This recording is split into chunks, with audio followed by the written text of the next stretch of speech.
Welcome back to the Rhino Show. I'm your host, Austin, and today's special guest is Drew Lee James, a 13-year Army vet.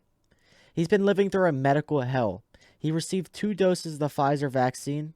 This is his story. Now let's listen. I'm joined by Kawan Hey, how's it going? and our special guest this week, Drew Lee James. Thanks for having me. Oh, it's an honor. So, why don't you tell us a little bit of your backstory before we go into the story of what changed your life? Sure. Around the pandemic time, 2020, I was working full time for a large IT and legal company, let's call it, and selling legal software to lawyers. I was also in the middle of an MBA program, about 75% done. And I was working at the National Guard, the Minnesota National Guard, part-time, even though it's a lot more than part-time these days. So all of that, plus had a 5 month old son at the time, but right before this happened as well, and married for about 4 years at that point. So a lot going on. Yeah, so I saw that you were a vet 13 years, I believe. Yep, combination of active duty and National Guard. Well, thank you Army. Thank you for for your your service. service. Appreciate your support. So now let's get into the serious part, the story that changed your life. So where does this story start? Same place as a lot of us. 2020, this was when, or I guess 2021 is April of 2021 is when I was nudged, I guess, to get the Pfizer vaccine, and I received it from the VA. The VA sent out a ton of emails saying, "Hey, we're getting it first. Come and get it. Everything's good, safe, legal, or safe and effective, uh, and all the stuff. Stop prevention, stop spreading." I have a Yeah. 74-year-old mother, and like I said, a 5 month old son at the time.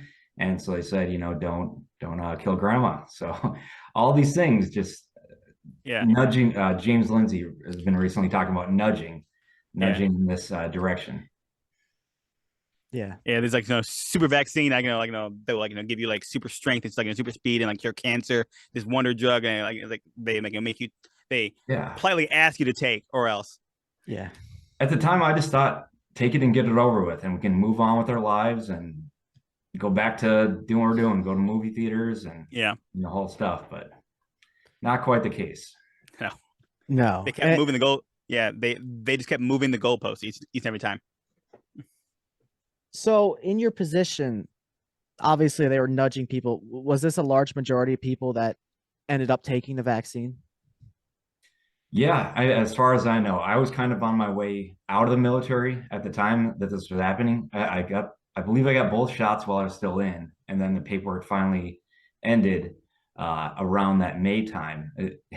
I think I was only out of the military for a couple weeks, and then became fully paralyzed, and then diagnosed with Guillain-Barré syndrome. So for people that don't know what that is, can you explain a little bit? Yeah, here's what it spelled out. It's called the French polio. My mom got me the shirt when I was in the hospital. Funny enough, I couldn't wear it till about a couple of months ago because I was about this weight when I went in, about 170, and I lost 40 pounds in about a month. And so I was down to 130, pretty much the same weight I went into the military at, just, you know, skin and bones. Guillain-Barré, it's very rare, autoimmune type disease. I say autoimmune type because there's different variations. There's chronic ones. There's ones where it just spike. Some people only get tingling in their hands, and that's about it. But some people pass away right away if it's not caught in enough time. Mine was that it basically your immune system turns on your body. So imagine your immune system is your protector. It gets tricked into thinking that your body is the enemy, and then just starts ripping apart muscle. Nerves is the thing that it goes after, and that's what puts people into paralysis. And lucky enough, the doctors caught it before it got to my heart. But in the process of stopping it and treating it, I had to go into an induced coma. It ended up lasting about 7 days. And in that time, they did a couple different treatments: plasmapheresis, IVIG, I don't exactly know. I'm not a doctor, so I don't know exactly the extent of all those. I didn't really get a lot of answers this whole time. It was all a rush and kind of save everything. So everything happened really quick. Hence why I asked a videographer to help me make sense of all this. So I gave him my pictures, I gave him videos that we had, and he did a 4 hour interview. It was only supposed to be 2 hours with me and an hour with my wife, and it ended up going about 5 hours.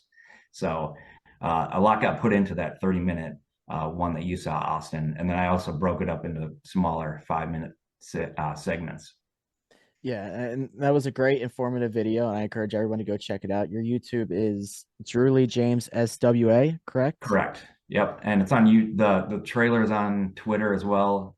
Drew Lee James. Yeah, so everybody go check that out. You'll get a lot more knowledge on what happened through that as well. So I encourage you to go do that. You said you were in a coma for a week, I believe. How long Yeah, was the whole, fight in the hospital before? Because I know in the video you say then you transferred to the VA. So how long was it your time in the hospital? it was about 2 months. So this was like a Minneapolis hospital. They seem to know what they're doing. So I was seen by amazing professionals in different fields and things like that. So it felt like an episode of ER or any of the um, big hospital type shows where they're all rushing around and I think it's so rare that doctors and students and everybody wanted to come in just so they could get some FaceTime on this kind of rare condition. So I got a lot of asked to do research and things like that. Some students at the University of Minnesota wanted to write papers, and we went over stuff to make sure, keeping privacy out of there. But at the same time, I want to make sure that this information gets out there and we can have it be less of a rare thing if it's could continue on for years. Yeah, and it's strange. So like you said, they have all these people coming in to basically get answers, but then it almost seems like they don't want you to talk about it at the same time. Yes, I got that feeling because like anybody would, it's like how this happened, what are we doing, how ton of answers. And keep in mind, at this time, I was fully paralyzed, couldn't move my hands. I think the only thing I could move like were my eyes. And so I had my wife next to me. That was pretty much it because of COVID rules at the time. This was about a year and a half ago. So it was strict, both at this Minneapolis hospital and then after that 2 months of treatment, I was moved to the VA as well. So at that time, it was more physical therapy, different therapies, occupational therapy, even speech to get back to my smile. That was one of the biggest things. My smile was taken from me. You look at some of my pictures from the past, like I just go right to a smile, and just because that's what I'm feeling, I'm normally pretty optimist. But right now, it's tough to smile. But I have been smiling a lot more in the last 7 days, Good. meeting some amazing people, both online and at America Fest and a few of these other things.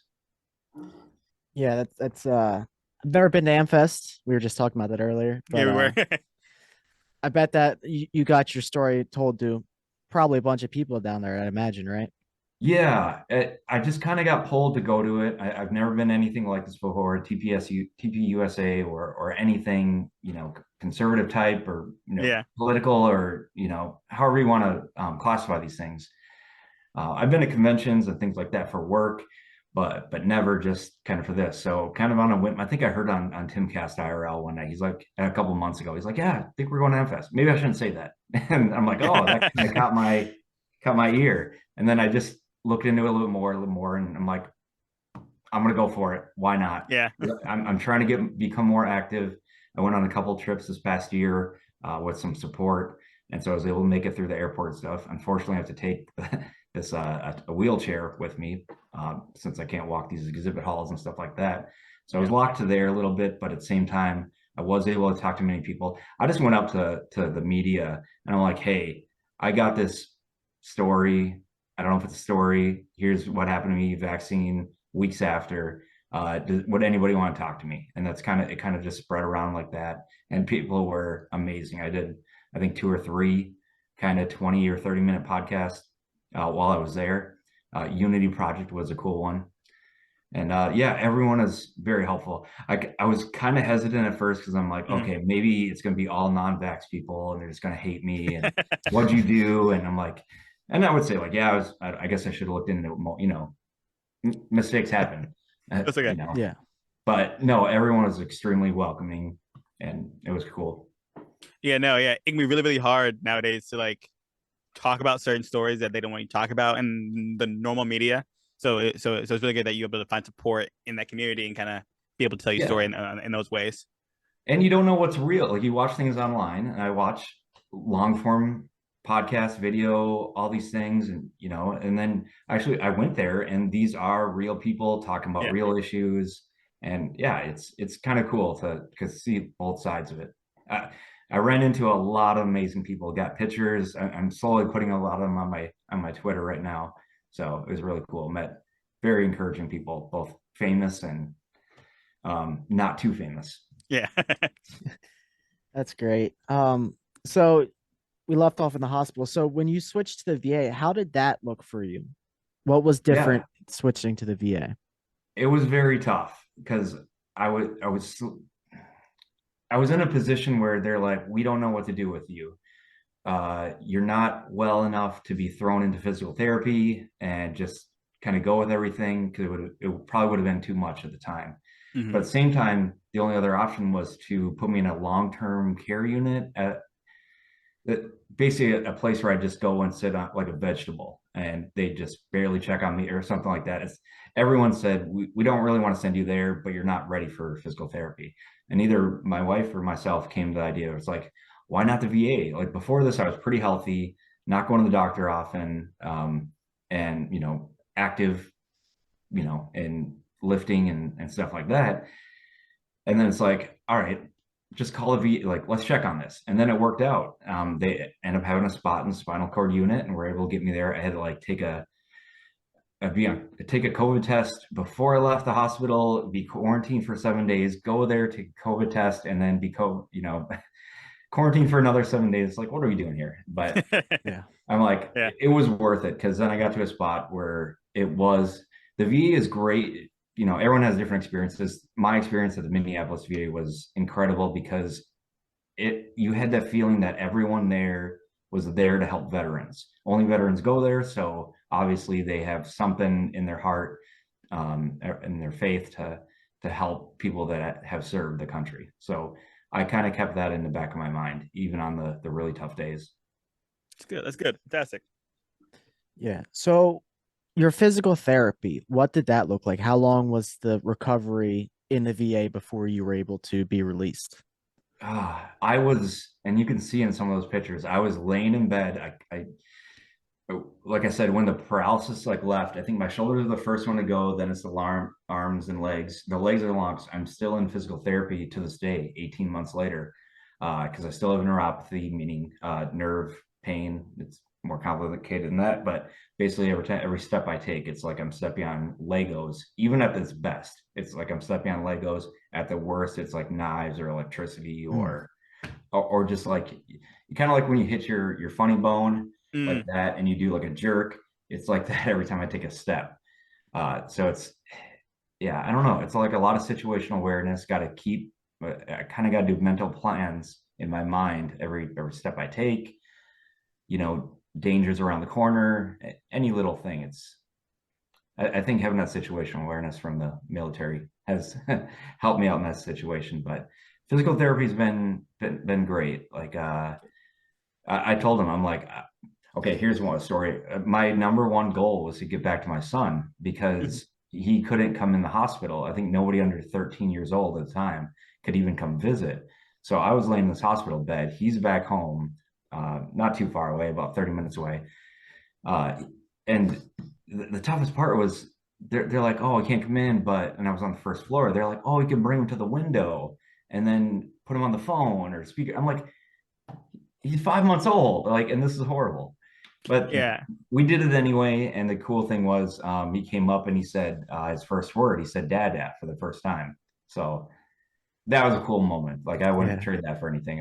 And that just kept me going. But yeah, then my goal was to get out of there and uh, hold my son for the first time. So that I made that goal even when I couldn't lift up my arms. So that part of that was getting me through, and doing whatever the physical therapist said, the occupational therapist. Like, it was tough stuff. It was worse than having a personal trainer or a drill sergeant or whatever, because I wanted to move my body and it wasn't working and it was painful, but Yeah.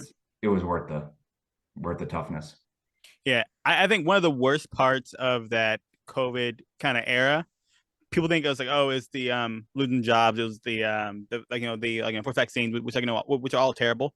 But how many folks missed out on talking to their grandmother for the last time, holding their kids, or being with their family? I think we really missed, I think, for a long time, and I think still to this day, there's a little bit of hesitancy of living our lives in an intimate way with the people around us. I think they did a great job of separating us from the people we loved.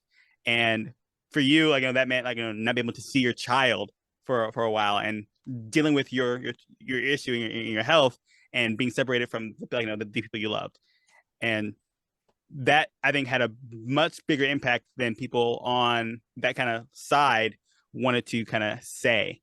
They thought that it was perfectly fine to separate people from other people and in their families, where they even wanted parents to quarantine their children in room by themselves. And it's just crazy and just horribly inhumane. Yeah, at least from my experience, I think we've uh, just, you don't know what you have until you lose it type feel. Maybe we got too complacent, in however many years it's been. But yeah, having 6 feet away from family, and Yeah. not going to Fourth of July or Thanksgiving or whatever. Like, yeah, we got to use common sense and look at the long-term consequences of the decisions we make. It's all stuff, your grandparents taught you, or your parents did when you're early on, but like, these things make sense, common sense, questioning, Yeah. stuff we're having a conversation on, even when it seems expedient and for safety. Yeah. And, like, that's really about, like, risk. People are like, oh, I don't want to risk it. I'm like, life is to some degree about risk. And you have to ask yourself, do you want to live this super, super long life confined in a hyperbaric chamber with, like, filtered air, sucking down this like pills through a straw? Or do you want to live a fun filled, maybe a shorter life with friends and family around you, hugging your grandma, kissing your children, or what have Yeah. you? Yeah, and it's funny, we've seen these things in the past in movies, obviously fiction, but I mean, Wally, the guys with their laptop on the spaceship, and that's all they do, Yeah. and they Yeah, just just sit eat there in little chairs. and watch laptops, yeah, and chairs, like the one I was in for the trip. And then yeah, these different things. Oh, I was gonna say, Bubble Boy, you mentioned, being in a chamber, like that's no way to raise a child, or to be in that and be away from, like, and grandparents, like the elderly. Yeah. Yeah, and, like, I had a grandfather who was dealing with cancer, and they had really hard restrictions on that, and, like, my fiance, her family and her family's health, and it was really hard to see them in, like, the time, but, like, we couldn't see them for months at a time, and like, even if we could, it was, like, again, like, through plastic or through a phone, and it's like, that does not replace sitting down with your grandfather and talking and laughing and hugging him. It just isn't the same. And, like, that's time that you cannot get back. Yeah, time is worth a lot more than money. You can always make more money, hopefully, and get more creative, and develop skills, and things like that. But there's no there's no getting back time. Yeah. No, not at all. So, I know you said there was almost a nudge for you to get the vaccine. And I know you said the VA treated you great, but do you feel like you're almost abandoned by the people? Because they nudge you to get this experimental vaccine, and then they almost tell you to shut up and act like your story doesn't exist. Like, do you feel abandoned by the people at the top? Yeah, yeah, and I don't know how much to get into it, and it's difficult because you don't want to just be mad, and I've spent nights like that of just being mad and angry and stuff like that, and not knowing who to talk to. And every time I do ask questions, it's a long medical answer, or like, oh, it depends, So I just started making my own, like, treatment plan in a way, and just seeking everybody that can help, whether it be, just different kind of ways. And the toughest part when I come up with when I tell them about the symptoms I had, I'm like, all right, brain fog, or feels like my head's in between two subwoofers type thing. And they're like, oh, that's just a medication you're on. And I'm like, all right, do you know that for sure? And then I started asking questions about these medications, be like, all right, is this medication healing me back up, or is it just numbing? Is it just a pain thing? She's like, well, it's not really healing you. I'm like, all right, it is any of it. So, and I'm comfortable saying this now. Like the last 6 months, I've weaned myself off of about 15 different medications, like all across the board. And so, yeah, and so I'm in a lot more pain, but I'd rather know that these symptoms are real from Guillain-Barré, which is from something probably I took weeks Yeah. earlier than that. But yeah, I'm ready to at least talk to attorneys, to people on here. Like a lot of people I said I met at TPS, the AmFest, and figure things out because Yeah. nothing makes sense. Yeah. And it I'm really is sick of part of being that alone. culture. Say Yeah. again? Sorry, I said, yeah, it's really part of that culture where like if you feel anything kind of like any kind of certain way, instead of like addressing that feeling or those problems, they just prescribe you more pills. Yeah, and keep in mind, in the military, you have to take vaccines, and to like, and I don't know if we even call these things vaccines because they're made differently and Yeah. everything. Like I said, I'm not a doctor. I can only know my experience, but uh, yeah, it doesn't make a lot of sense. But in the military, we go on these deployments. They're like, yep, you have to get your anthrax and this and that, and in basic training, it's like 30 of them. I'm probably exaggerating, but uh, so we're used to being, given orders to do these, and it's always been fine before. And then this time felt a little bit different. Yeah.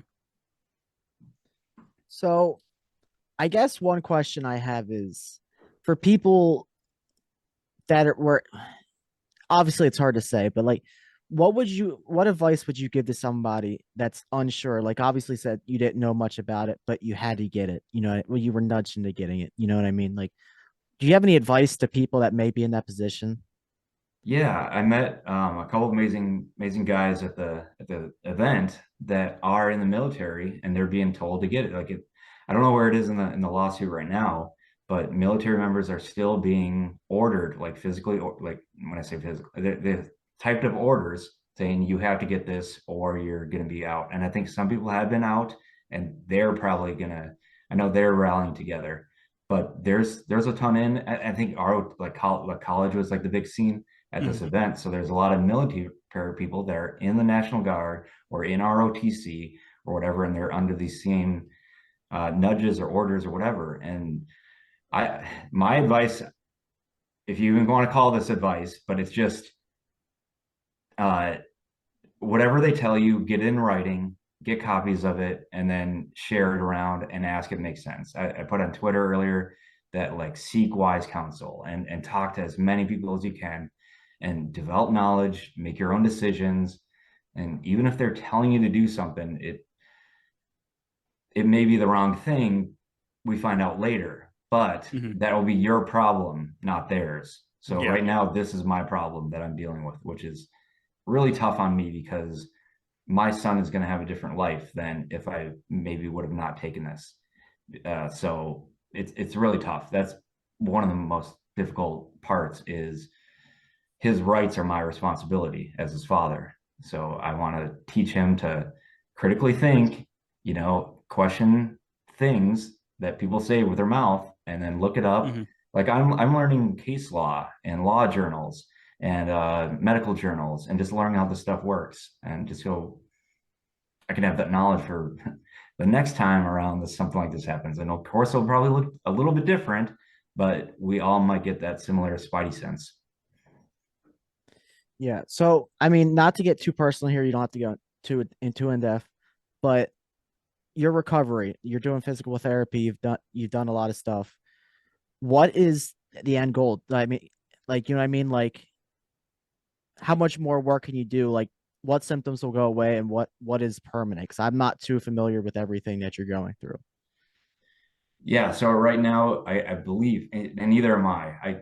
like I said, I keep asking questions and not getting answers. Yeah. But to the best of my knowledge, it's the nerve fibers, the nerve ends are all kind of needing repair. They've been broken. So yeah, the things have stopped. Like you stopped the enemy before they got to the city, but it still tore apart, some of the outside. So that's what I'm searching for right now. I think that's going to be my 2023 is, search for how do we repair this stuff. Because right now, like I said, I'm only been getting things to just numb me, and which feels like tell me to lay on the couch, drool, and watch Netflix all day. And that's not the life that I've ever wanted to live. Yeah, those things are cool for a little bit to rest, but I need to get out doing things, get back to running Tough Mudders, Spartan races, uh, rock climbing. I like all that kind of stuff, especially now that I have a little bit more freedom not being in uniform. Now I'm excited I launched my own business this past year, and so that might lead to other things as well. But I'm not done speaking and doing these things. So 2023 is it's going to be my year of learning and exploring. I actually really want to like applaud you for like your temperament and your attitude. I think it's very easy, like you said in the very beginning, to like be really angry at people around you, people who like told you to do this thing, and maybe even yourself for like going along with it. But like the way you talk about it and the way that you talk about moving forward is actually really inspiring and actually shows a lot of wisdom on your part. And like I think that would come with you thinking about it over time, and like the support your family and you just having that wisdom about yourself. But yeah, like it can be really tough dealing with this situation, and you seem to be doing it phenomenally. Thank you. I'm glad it's coming off that way. Yeah. Inside is a different battle for Yeah. sure, which I'm sure we all deal with. People have had it worse than me in different ways, Yeah.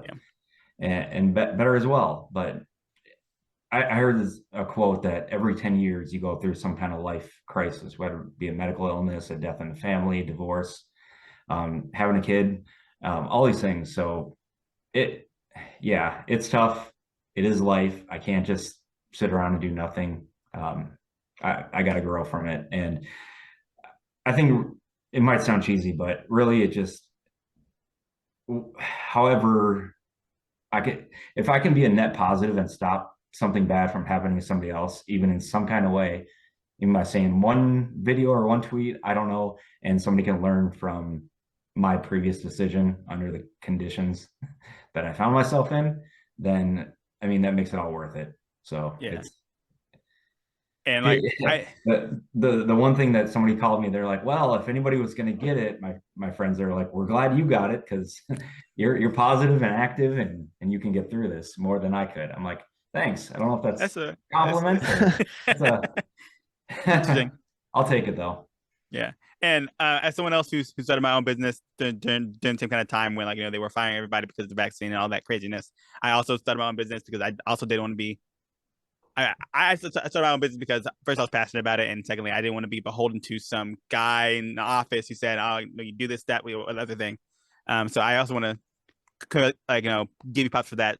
Starting your own business, that's really cool, and I think you are a great representation of like personal responsibility. Again, there are a ton of people to blame out here in this world, but you seem like you are taking a lot of looking to yourself and seeing what you can do to improve your own life. Thank you so much, and congratulations on your business. With our technology nowadays, there's like no reason no reason not to find a skill, find something you're interested in doing that you can show somebody something cool or put something out there.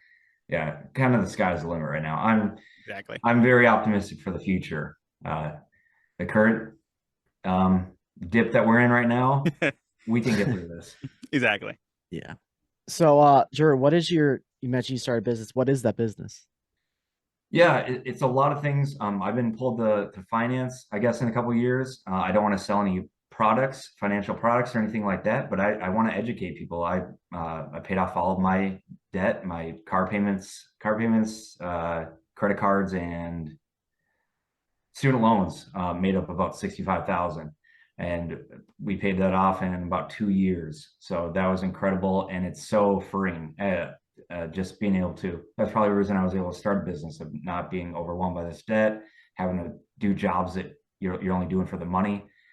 So I'm going to teach on wealth building, of gaining assets and just some wealth and wisdom, and just being like, hey, do you know what your net worth is? Where do you want it to be in a year and 5 years? Because we make all these goals, but the tough part is keep going with them. So I'll do that accountability, just having conversations like this, and then I want to pair up with other military members or like you guys, anybody that wants to show us a skill. I got friends that are in construction, are in marketing, real estate, whatever. I don't know. I just want to educate and inform people in an entertaining kind of way. That's great. And it's called Savage Wealth Adventure, right? Yep. Make sure I get that out You there. seem like you would be like that. Sounds perfect for you. Like your temperament, the way you talk, the way you speak. I think that'd be. I think you'd be really good at it. Thank you. I appreciate that. Yeah, so I mean, I think if I took one thing away from this is, like you said, you wanted to inform people. I know me personally, I've learned a lot from this conversation watching your video on YouTube today. So you're getting your message across, and I hope we can to reach other people and get your message out there because it's an important one to hear. Yeah, thank you. I appreciate that. Yeah, I met some amazing people at the conference. Pretty much the whole crew of Tim Cast News, IRL, all that, and they were incredible people. And I think they have some ideas of things that are going on that I think a lot more people are working on this in a positive light than we think.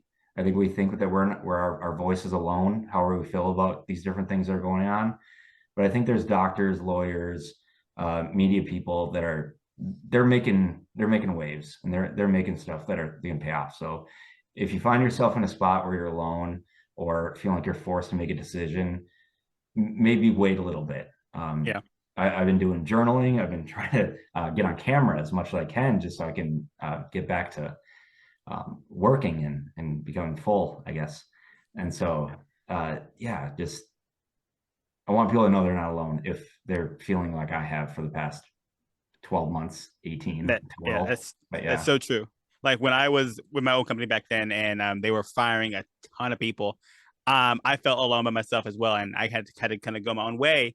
And I realized that there were people following behind me. That the path I chose and kind of like figured out my way through, people were looking up to me to kind of follow that way. And like oftentimes we say, "Oh, I feel alone," but then we realize that we have people who people are following. We have made people like you have made people feel heard. yeah, and in the right kind of message. Like some of us jump on, video games and connect with people with no idea who they are, and we're just talking about, the video game at the moment. But there's people that want to talk about this kind of stuff Yeah. or other strange stuff in the news lately. Yeah, I think what's really funny to me personally is sometimes I walk around with like a political shirt on, whatever, talking about some hot button issue, and people out in public or like out at the doctor's office or out somewhere else will like nod at me like nice shirt, and like kind of hiding their little they're clearly afraid to talk about it out loud in public where they are, but like they like to like whisper at me like, hey, nice shirt.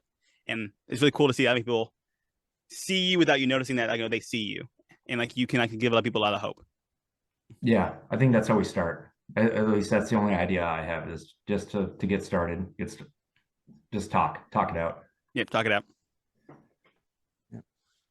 So, Drew, like I said, hopefully people learn from your story and spread the message and, hopefully blow up and people get to hear it and listen to this, because like I said, it's very knowledgeable. So I want to thank you for coming on the podcast. It's been great having you. Absolutely. Thank you for having me. Yeah, So thank you. It was great.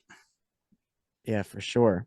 And hopefully next year when you start getting some answers, maybe we can have you back down the road. Yeah, absolutely. And like I said, I'm on Twitter now. Post Elon. Now that Elon's there, I think Twitter seems a little bit more fun.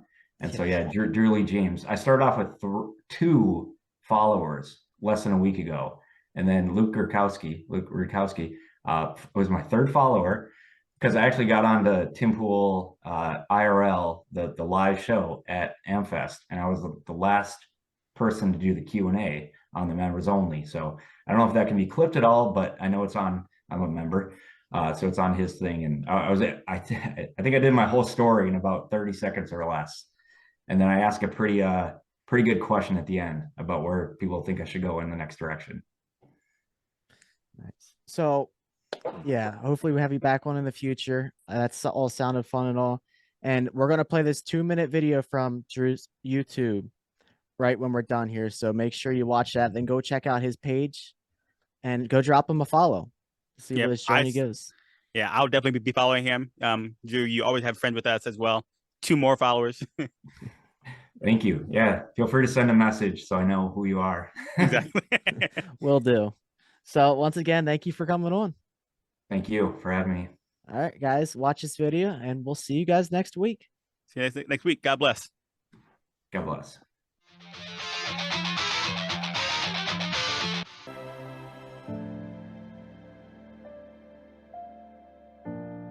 So due to copyright claims, we cannot play his video in our podcast episode.